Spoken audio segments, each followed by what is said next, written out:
Kita pasti tahu dan paham kalau bumi itu tidaklah datar, atau ikan paus atau lumba-lumba itu bukanlah mermaid. Tapi ada masanya di mana mitos-mitos seperti itu malah diterima sebagai sebuah fakta. Berikut ini sederet mitos dalam berbisnis. Yang pertama, Anda harus tahu apa yang Anda lakukan.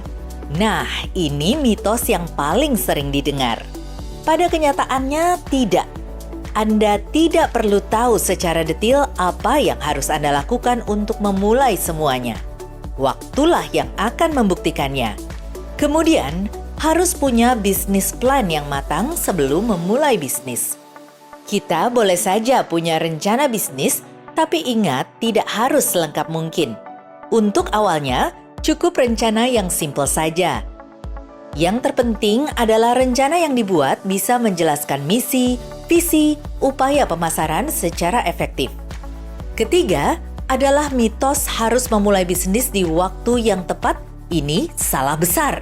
Mitos yang satu ini bisa menjebak orang. Menunggu itu sebenarnya kata halus dari menunda. Menurut co-founder Youngtrepreneur.com Matthew Thoren, tidak ada waktu yang tepat. Hanya sekarang ini waktunya. Ada pula mitos yang berkata harus punya uang banyak untuk memulai bisnis. Sebenarnya tergantung jenis bisnis yang Anda pilih dan jalankan nanti. Tapi pada dasarnya Anda tidak harus punya uang banyak untuk memulai bisnis. Selalu ada cara untuk memulai dan menjalankan bisnis tanpa harus modal yang banyak.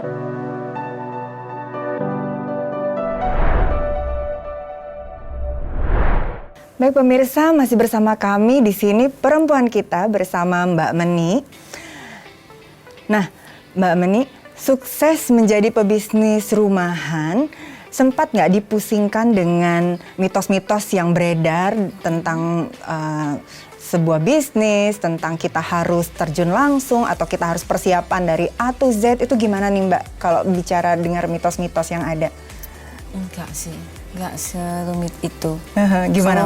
Kalau untuk saya, yang penting yang namanya usaha itu awalnya harus kita niatin, yakin. Harus yakin sama diri sendiri ya. dulu. Optimis. Kalau sudah nggak optimis, mendingan nggak usah. Terus ini juga kita harus bisnis itu harus sesuai apa hobi kita. Kalau menurut saya seperti itu. Kalau misalnya hobi kita dijadiin bisnis itu kayaknya lebih enak untuk sesuai dengan passionnya kita sesuai juga. Dengan passionnya kita. Jadi kita tahu apa yang harus kita persiapkan, kendala-kendalanya kita harus mengatasinya bagaimana gitu. Itu aja sih. Tadi kan kita ngobrol tentang kendala gitu ya. Dengar-dengar nih Mbak Meni, dirimu sempat jatuh sakit gitu katanya ya ketika masih running di bisnis. Itu gimana tuh Mbak Meni? Boleh ceritain nggak Mbak Meni? Boleh dibilang itu kayak semacam stroke ringan ya Mbak. Jadi saya nggak bisa, tiba-tiba saya nggak bisa menelan, saya nggak bisa bicara.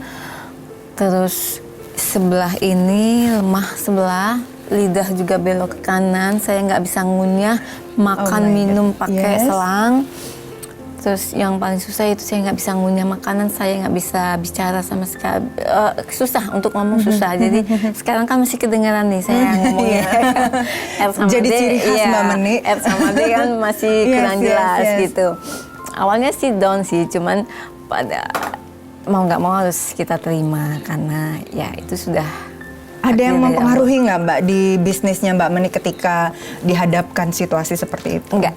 Saya merasa enggak, justru di situ saya tertantang bahwa apa yang sudah saya alamin ini harus bisa lebih membangkitkan saya lagi menjadi perempuan yang lebih mandiri, bisa maju. Mbak Meni sedikit berpengaruh nggak Mbak Meni terhadap wabah yang terjadi nih di saat ini, Corona? Sebenarnya permintaan banyak Mbak. Justru malah banyak di saat kondisi seperti ini. Mereka pengen nggak cuman cookies aja, mereka nggak pengen cemilan aja, tapi mereka juga berharap saya bisa masak, itu menjual masakan juga. Tapi kendalanya yaitu bahan baku yang susah.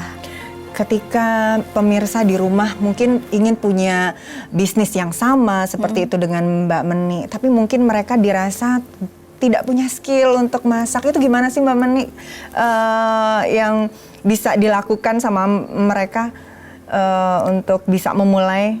Kayak saya awalnya hobi saya masak apa gitu kan. Ya udah dari situ aja kita gali aja. Misalnya saya bisanya cuma masak mie. Nah, mie-nya dimodifikasi deh tuh. Diinovasi, Iya, diinovasi seperti itu. seperti itu.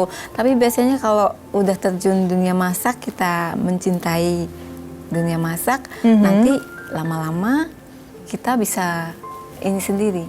Maksudnya Bisa berkembang lebih, iya, sendiri. berkembang lebih luas lagi gitu. Nah, ketika kita menjalankan bisnis nih Mbak Meni, hal-hal apa saja sih Mbak Meni yang memang jadi panduannya Mbak Meni?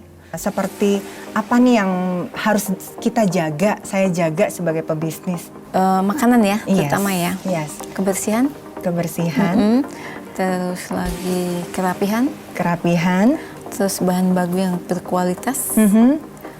terus kemasan yang menarik. Oke, itu. Itu aja. Nah, ketika dalam berbisnis, sometimes kita dihadapkan problem, kendala seperti itu ya.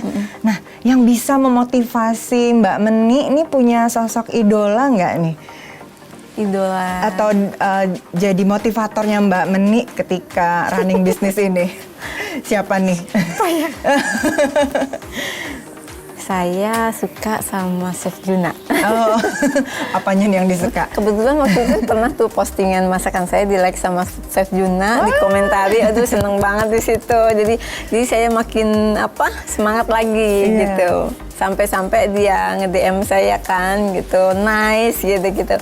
Seneng banget. Nah pemirsa, kita masih akan lanjut ngobrol lagi dan juga kita akan langsung praktek nih mencoba resepnya Mbak Meni setelah jeda yang satu ini. Jangan kemana-mana.